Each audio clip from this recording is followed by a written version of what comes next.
láti pèsè jẹ́ o. Ọ̀rọ̀ ti bẹ́yìn yóò ti dojúrú pátápátá. Ọ̀rọ̀ ti pèsè jẹ́ ó ti di fáfá láàrin US government and Nigeria government.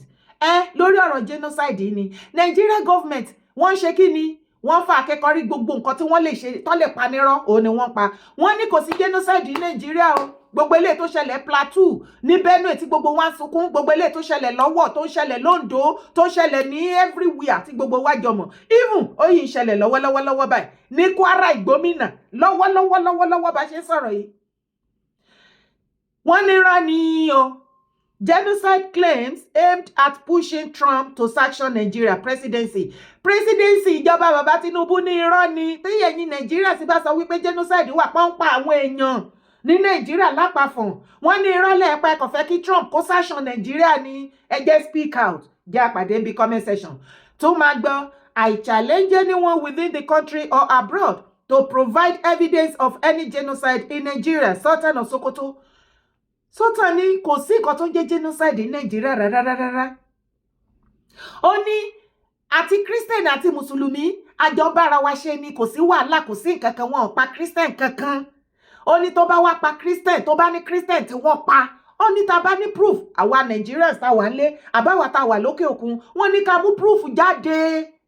Ẹ má wá jẹ́ akú ẹnu. Nígbà tí Nigeria government tó ń fi wá tàfàlà fún àwọn bandits tó ń lọ kó wá, the whole wide world mo pariwo títí. Mo ní all over the world náà ti mọ̀ pé Nigeria government ló fi wá ṣọmọ ìjà lóore fún àwọn terrorists. Ẹ̀yin ti rí kan persecute terrorists kan rí Nigeria. No, everybody tó pa àpagbé ni. Ṣùgbọ́n ó yani lẹ́nu wípé government, the same government tó lọ ń bẹ àwọn terrorists kí wọ́n má pa àwọn èèyàn mọ́ sìn, wọ́n arrest wọn o. Wọ́n wá tún sọ wípé irọ́ ni wọ́n pa, wọn ò pààyàn ní Nàìjíríà. Ṣùgbọ́n kó má dàbẹ́ ni wípé kí torí mo mọ̀rọ̀ àwọn ọmọ Yorùbá especially wọ́n máa dákẹ́ ni, oore wọn ṣòro ṣe. Ìgbà tẹ́ẹ̀rẹ́ anybody kó dá sí yín Nàìjíríà tọ́lọ́run dẹ́tùgbà ti USA tó wá fẹ́ jà fún yín, ṣèbó yẹ ká grab the copy now kí gbogbo wa ká fún Trump ní support ni. Àti gbogbo Christian tí wọ́n ti padà nù kí ikú wọn kó má lọ lásán. Ìgbà yẹn ni Christian, ẹ̀yin Christian ẹ wá dákẹ́. Ìwọ̀n bẹ́ẹ̀ tí mo sọ ìbáyìí sìn ó ti dogun lọ́dọ̀ wọn o. Ẹ ṣáàjà wo fídíò bóyá irọ́ ni bóyá òótọ́. Ṣé wọ́n ní proof lọ́dọ̀ ti tẹ̀? Èmi ní proof. Lára proof tí mo ní wípé wọ́n pa Christian Nàìjíríà. Ẹ wá wò. Samuel, a student who was brutally killed by her fellow students over remarks considered to be an insult to Prophet Muhammad. Deborah was a level 2 student of Shehu Shagari College of Education in Sokoto State. She was said to have been engaged in a debate with some of her classmates over an upcoming exam. When she was questioned about how she passed her exams, Deborah responded that it was because of Jesus. She was then urged to retract her statement and to apologize, but she declined, stating that the group wasn't created for religious posts, but rather served as a notice for when exams are due, while following threats to her safety. She was sheltered by the school authorities at a security room while the students who murdered Deborah forcefully removed her from the security room, stoned her with heavy rocks, used sticks to beat her to death, and then set her ablaze. While authorities of the college have issued a statement announcing the immediate closure of the school over the incident. Well, this is such a sensitive topic that has been trending all over social media. We are getting reports that the school has been closed. Have attacked St. Francis Catholic Church in Owo, killing several worshippers. The governor of Ondo State, Rotimi Akeredolu, is optimistic that those responsible for the killing earlier today will not escape justice. No fewer than 40 persons have been confirmed dead in the gunman attack at St. Francis Catholic Church, and our correspondent Ayodiji Muradia reports, but would like to warn that some pictures may be disturbing. It was a bad Sunday in Owo, the country home of Governor Rotimi Akeredolu. The gunmen were ruthless as they carried out the attack with impunity. The bloodstains on the floor attest to what has happened here, and residents are left in shock. Dozens of dead bodies have been evacuated.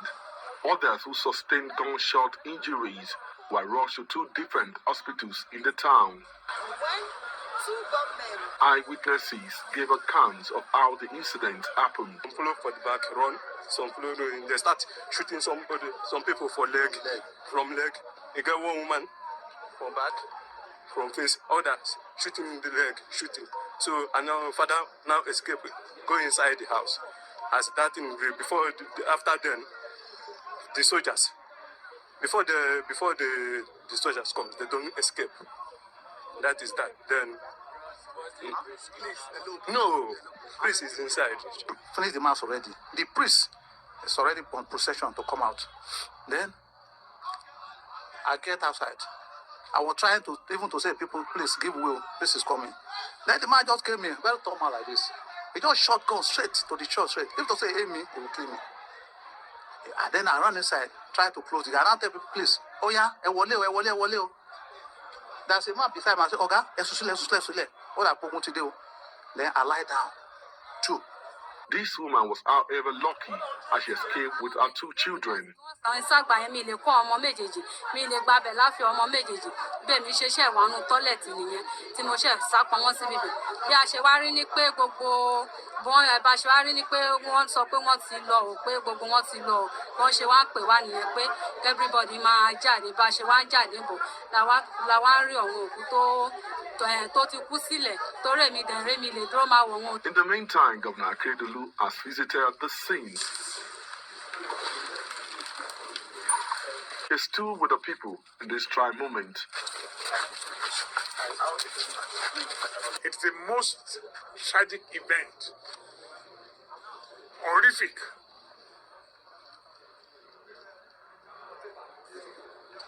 I don't want to talk about what we see or what we hear happens in America. What has happened here is a child's play. What we have in America is a child's play to what has happened there. ṣe borí referent father bó ṣe pariwo tó sọ wípé kí President Trump kó welcome to their aid. Wọ́n ti pa wọ́n tán. Wọ́n ti fẹ́ pa wọ́n tán lógúnlógún. Mass burial ni wọ́n ń ṣe every now and then. Referent yẹn ló ti sú òun àti máa bury òkú lójoojúmọ́. Yet Sultan of Sokoto ní kò sí nǹkan tó jẹ bẹ́ẹ̀. Yet presidency Nigeria Baba Tinubu ojú tìjọba yín láti máa bọ́ síta pẹ̀lú bó ṣe ń pa àwọn èèyàn lábẹ́ Nigeria government kẹ́ máa sọ wípé irọ́ ni wọ́n pààyàn. 2026 àti 2027 yẹn kò ṣúọ̀ fún yín. Tó bá jẹ́ pé lórí ọ̀rọ̀ tẹ́ wà abẹ́ ti gbàgbé ESAS ni. Ṣé wọ́n ti gbàgbé ESAS? Ẹ tún wá gbọ́ ọ̀kan tí Sultan sọ. He urged the federal government to take swift step to regulate social media used in the country, noting that the spread of fake news poses a significant danger to peace and unity. Ìkọ̀kan wà tí kò kì í yé mi lórí ọ̀rọ̀ Sultan of Sokoto. Every now and then you keep on mentioning unity, peace and unity, peace and unity. Ask Sultan of Sokoto, where is the peace? Even in your own village in Sokoto, in your own local government that you are living, you are residing, Sultan of Sokoto, where is the peace and the unity there? That they are buying people under your nose and you cannot do anything. And you have the audacity to come out to the whole world and lied that there is nothing of such. Sultan of Sokoto, have you forgotten? Ọjọ́ mẹ́ta yìí tí wọ́n ṣe ìtúnu àwẹ̀. Ó ní iye ọmọ tí wọ́n pa nínú local government Sultan of Sokoto àwọn terrorists wọ́n ní ó ti boring jù. Kò sí nǹkan tó ṣẹlẹ̀ o. Wọ́n ní ìtúnu àwẹ̀ ti boring jù ní kí ló yẹ kó ṣe ó yẹ kẹ́jẹ́ sùn. Wọ́n dẹ̀ tàtàtà. Èèyàn 12 ni wọ́n pa. Innocent soul. Yet Sultan is coming out to tell us there is nothing happening there. Ṣé rí ìgbà tí wọ́n one chance. Àti wọ́n one chance Nigerians. Ẹ jẹ́ ká support President Trump kó jà fún wa anybody tó máa jà fún wa ẹ wo yọdún ta ti rántà ní online tí government ò dá sí wa tí wọ́n protect àwọn terrorists ó yá tó bá ní rán ni mò ń pa bó síta kó mú proof jáde ibi tán ti arrest terrorist kan tí wọ́n padà free ẹ̀ as a matter of fact wọn ò tí bí ọlọ́pàá ní the whole of Nigeria tó máa arrest terrorist náà nígbà tí ó fẹ́ tọ́kúlá you see these people you see their life ibẹ̀ ni kọ́kọ́ là ń lọ. Ẹ wá jẹ́ ká gbọ́ nǹkan tí presidency tí wọ́n sọ.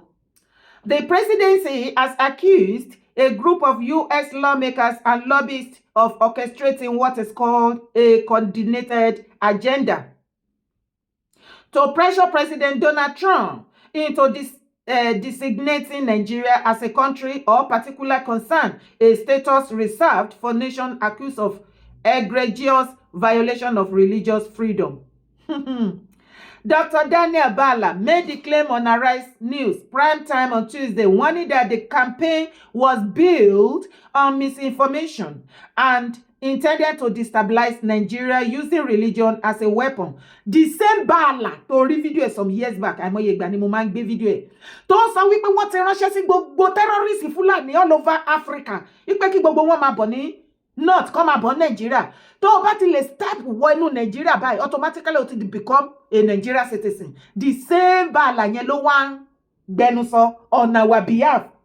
The same Bala tó sọ wípé wọn ò ní right láti arrest or persecute any terrorist, any bandit tí wọ́n bá mú tó bá strike.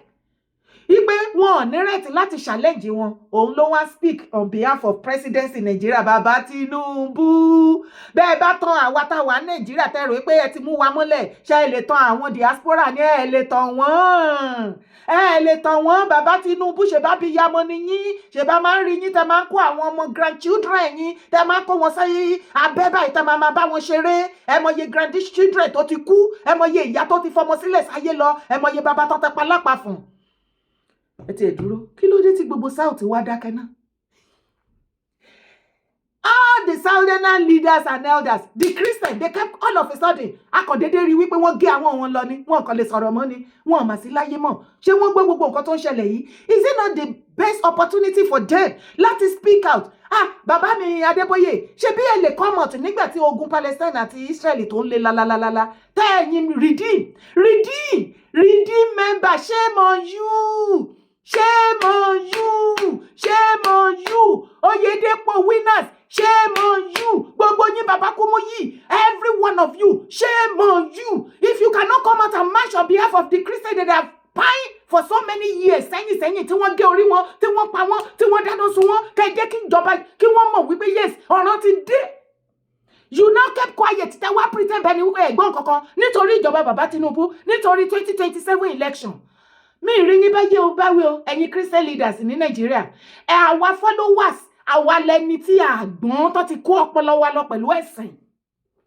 Ṣé o rẹ̀ pé nǹkan tó ṣẹlẹ̀ sí àwọn tí wọ́n pa Christian tí wọ́n pa? Kò sẹ́ni tí ò lè dé bá. Ọlọ́run má jẹ́ kí nǹkan burúkú kó dé bá wa ni. Èmi rò wípé bàbá ńlá chance àti opportunity that we have been waiting for, we have been praying for so many years. Láti speak out to the whole world, láti join the whole world, láti sọ fún wọn, nǹkan tí government yìí fi wá ṣe the Nigerian citizen.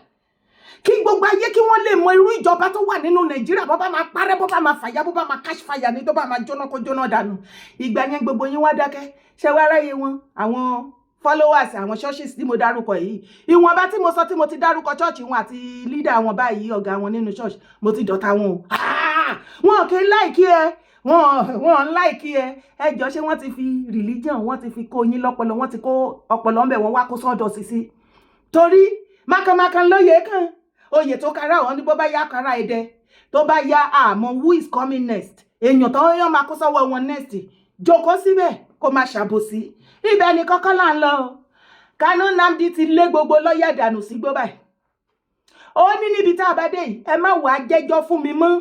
Ẹ má wá gbẹnusọ fún mi mọ́ níbi tá a bá dé yìí. Èmi gan lọ́yà ni mí, mo ti tó láti gbèjà ara mi. Bí ìmàrírú ilé ìrí ọ̀rọ̀ ti dójú ẹ̀. Bẹ́ẹ̀ ni ìjọba Nàìjíríà ti lọ àrẹ́sì Ṣòwòrẹ́ o. Wọ́n ti gbé lọ o. Àti àwọn lọ́yà tí wọ́n lọ arrange tán lọ síbi protest fún Nnamdi Kanu freedom. Àti brother àti gbogbo wọ́n ti wà ní Kuje prison báyìí. Ẹ jẹ́ àwo fídíò. We are tired to be outside performing burial every day. And they expect us to silence. Now, it's an order. Nigerian government came out openly and denied there is no massacre, there is no genocide of Christians in Nigeria. And look at it today. Is there any Muslim here? United Nations, I know you're watching me. American Senate, you are watching what I'm doing, I'm saying here. special advisor to Trump. Now, please tell Trump to save our life in Nigeria. They are killing Christians in Nigeria, massacre Christians. If they say they kill Muslims, Muslims are being killed. By who? By Muslims. 2 again were killed in van that are about to be buried. Now 11 are here. Children, 5 children among 11 people killed. And then somebody is misleading the world that is the head of Hamas clash. May the fire of God consume people with such philosophies. This is act of terrorism and genocide in this part of the world. Answer. We want the world to know that as far as we are concerned, we will not compromise, we will not give our land, and we will stand to defend our land to any length. The Sultan of Sokoto, Alhaji Muhammad Saad Abubakar III, has dismissed claims that any act of genocide have occurred in Nigeria, stating that no ethnic or religious group, Christian or Muslim, has been subjected to such atrocity in the country. Shongbo, Sultan of Sokoto, ó ní kò sí nǹkan tó ń jẹ́ bẹ́ẹ̀ pé wọn ò pa Christian, wọn ò pa Muslim, wọn ò pa anybody in Nigeria, pé everybody wà pa bàjẹ́. The same government tó lọ ń bẹ terrorists lọ́sàn gangan. Speaking in Benin, Kebbi, at the opening ceremony of the Northern Traditional Rulers Assembly meeting, Kebbi 2025, the Sultan challenged anyone making such allegation to present concrete evidence. Jotingbo, Sultan of Sokoto ní ibi tí wọ́n ti pa Christian. Tó bá ní evidence, ó wà Nigeria, ó wà labroad, wọ́n ní ó mú jáde. Èmi ti mú méjì jáde báyìí. Mélòó ni wọ́n ní ẹja kó gbogbo ẹ̀ papọ̀. Nígbà tó lọ́n dẹ̀ ti help wa tó jẹ́ pé Amẹ́ríkà lọ́lọ́n ti fẹ́ jà fún àwa Christian àti gbogbo Nigerians lápapọ̀ tí wọ́n pa bẹ́ẹ̀ nípa yẹn. Tó lọ́n bá sọ wípé látọ̀dọ̀ wọn náà lọ́n ti fẹ́ gbà wálẹ̀ lọ́wọ́ Nigeria government, because Nigeria government customer dáadáa ni wọ́n mọ̀ fẹ̀mí wa wọ́n fi ń ṣọmọ àwọn terrorists lóore ni. There is no way someone, whether a Muslim or a Christian, can be killed without the knowledge of the traditional rulers of the community where such a person belongs, he said. Ṣẹ̀tì wá gbé pé àṣírí ti tú báyìí, ó ti di woro sí woro. Mo wá fi àsìkò yìí sọ fún ẹ ìwọ ọmọ káàárọ̀ oòjíire, ọmọ ìran mi ní ilẹ̀ Yorùbá. Sultan of Sokoto ní anybody, òun ló sọ síbí. Ó ní there is no way someone, whether a Muslim or a Christian, can be killed without the knowledge of the traditional rulers of the community where such a person belongs, he said. Sultan of Sokoto ní any state, any village, any town, tí àwọn agbénipa yìí tó bá ti strike, wọ́n ní ká lọ máa gbé baálẹ̀ ẹ̀bẹ̀. Sultan of Sokoto ló sọ bí o. Wọ́n ní ká lọ bèrè lọ́wọ́ baálẹ̀ àbí ọba tó wà ńbẹ̀ yẹn, ó máa mọ̀ sí. Ṣó ń gbọ́? Sultan ló sọ o. Má sùn lé o, má tún jẹ́ kí yẹn tún bypass ẹ o, má sọ pé o gbọ́. Lọ máa bi ọba tó wà ní sàkání yín ní Sultan of Sokoto ló gbọ́ wípé Sultan of Sokoto wípé kò sí anybody tán jí gbé àbí tán wá strike tán wá pa sórí oko àbí any city àbí village, especially Londo state tí ẹ̀yin ọba àbẹ̀tẹ́ ẹ̀ mọ̀ sí. Ṣé dẹ̀ mọ̀ pé ó ti pẹ́ táwọn Fúlàní náà ti máa ń sọ wípé kò síbi tó ti lọ strike láyé tí wọ́n sanwó fún ẹ̀yin ọba. Sultan náà tún ti sọ sí yan, àṣírí yín ti tú. I challenge anyone, either within the country or abroad, to provide evidence of any genocide in Nigeria, where, who, and how it happened, he added. Ṣètìwárí wípé mo ti lọ wá fídíò jáde. Tí Deborah lélẹ́yìí o, Sultan of Sokoto have presented you with 2 evidence now. I have 2 evidence in this video. One for Deborah and the second one, the Owo massacre. Ṣebẹ́ ti rí mẹ́. Ní ọ̀sán gangan náà lẹ Deborah lókùúta pa. Bọ̀bọ̀ tó mú máṣíìsì dání tí wọ́n fi ṣáná sí tó da petrol sọmọ Deborah yẹn torí wípé ó sọ pé Jésù ló bá òun ṣe tó fi pass. Tó wá sọ fọ́mọ yẹn wípé kó má sọ wípé Jésù mọ́. tíyẹn kó sọ pé òun ò sọ wípé Jésù tíyẹn sọ pé òun ò lè sọ bẹ́ẹ̀ òun ni wọ́n fi pa Deborah o Sultan Sokoto dẹ̀ sọ wípé irọ́ ni àbí kò sí wàhálà ibẹ̀ ni kankan mo fẹ́ kẹ́ tún wo fídíò yìí náà.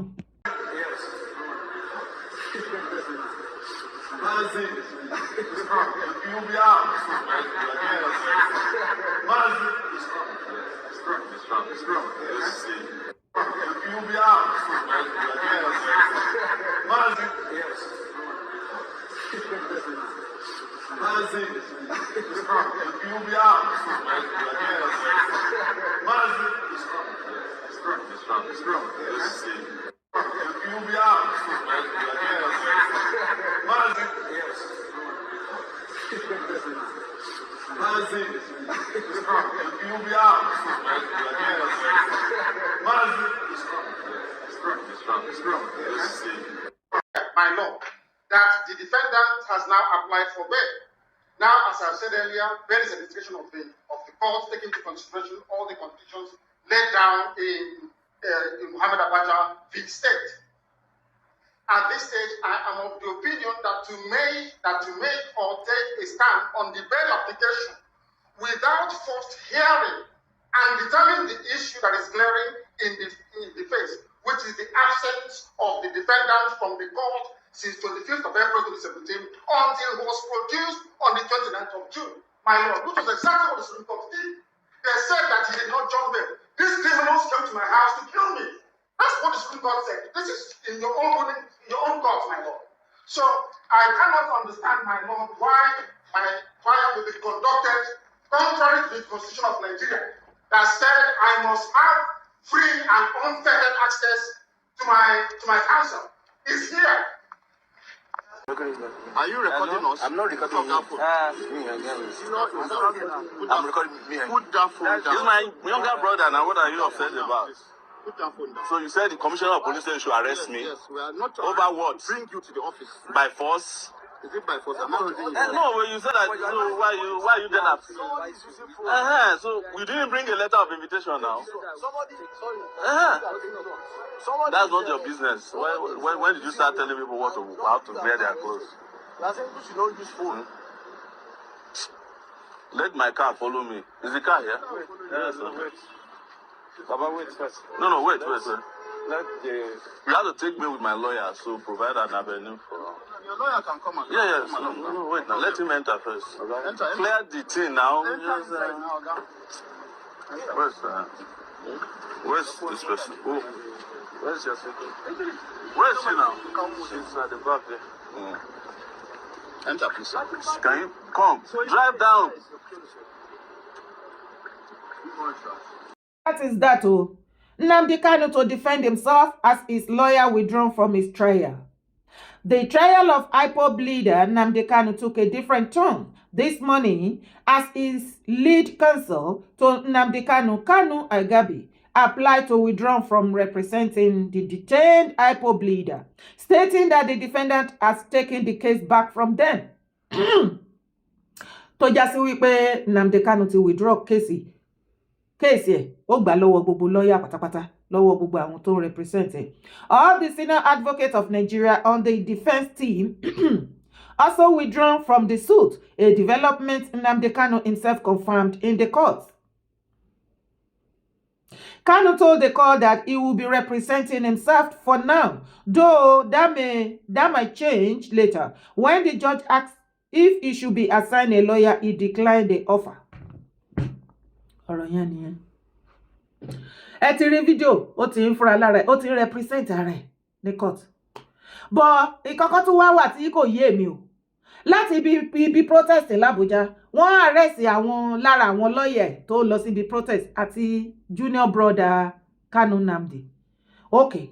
Lẹ́yìn bẹ́ẹ̀ mo tún come across ẹ̀ online. Wọ́n ní wọ́n pé wọ́n lọ straight to the Kuje prison.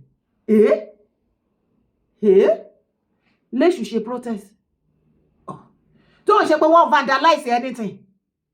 Okay. Èyí protest gan ẹ̀jẹ̀ kan rí ṣe. Okay. Bẹ́ẹ̀ ṣe wá gbé Ọmọyẹlé Sowore sí. Ṣé Kuje náà lẹ tún gbé lọ ni? Nigeria. Ọmọyẹlé, ṣé you see now? Somebody commented on my video yesterday tí mo gbé sí orí YouTube. Ó ní kí ni mo ní against Ìṣòwòrẹ́. I have nothing against him. I don't hate on people. Bí nǹkan bá ṣiṣẹ́ lèmi ṣe máa ń analyze it on my own. Ìgbà tó grant interview, ó lè sọ̀rọ̀ kó dárúkọ Ìgbòho pé àwọn náà agitate fún Yorùbá nation. Okay? But not in that way tí Ọmọyẹlé present it now. Abániwọ́ràn bá àrídá ni. Bí ìgbà tí ó sọ wípé kí wọ́n lọ gbé Ìgbòho náà, pé òun náà wọ́n ní láti tì mọ́lé, ìwọ náà jókòó kó rò ní ọkàn àyà ìwọ ọmọ Yorùbá. Mo ní nǹkan tí Kánú ṣe Ìgbòho ṣe é. Ẹ jẹ́ àjọ jókòó kájọ dá sílẹ̀ kájọ túṣà. Tí Ọmọyẹlé Sowore tó mọ òtítọ́ gbogbo nǹkan tó ń ṣẹlẹ̀, tó wá torí pé o fẹ́ wí àwíjàre fún èèyàn kan, o fẹ́ bà tèèyàn kan jẹ́, báwo ló ṣe fẹ́ kí n react? Báwo ló ṣe fẹ́ kí n react? Because o mọ nǹkan tó ju tèmi náà rí. Ní ìgbà tí ogun dé bá ọmọ Adéyẹmọ, ó easy fún ẹ láti wà níbì kan kó comment, kó kàn máa sọ̀rọ̀. Ọlọ́run á máa ṣọ́ gbogbo wa ṣá. Ẹ máa bá Ọmọyẹlé Sowore kó máa bá sọ̀rọ̀. Ẹ máa bá sọ̀rọ̀ bí calm me down my brother. Gbogbo ilé ìtàn wá ṣe tán gbé yín lọ lẹ́ni gbé yín lọ lọ́la yìí. Kò lè solve problem kò dẹ̀ ní kò become something meaningful nínú Nàìjíríà. Kọ́má tó lóyìn bí aṣọ tó gbó ṣe bí Ọmọyẹlé náà sọ́nbẹ̀. Ó ní àwọn ọlọ́pàá tó ń jà fún mẹ́rin ni wọ́n shoot at him. Okay. Kò jù bẹ́ẹ̀ lọ. Má gbàgbé láti bá mi share video yìí. Má sì gbàgbé láti drop comment ẹ̀. Má gbàgbé láti bá mi thumb up. Bá mi like. God bless you. Thank you for your support always. I remain myself. Yeye Dara Kowe.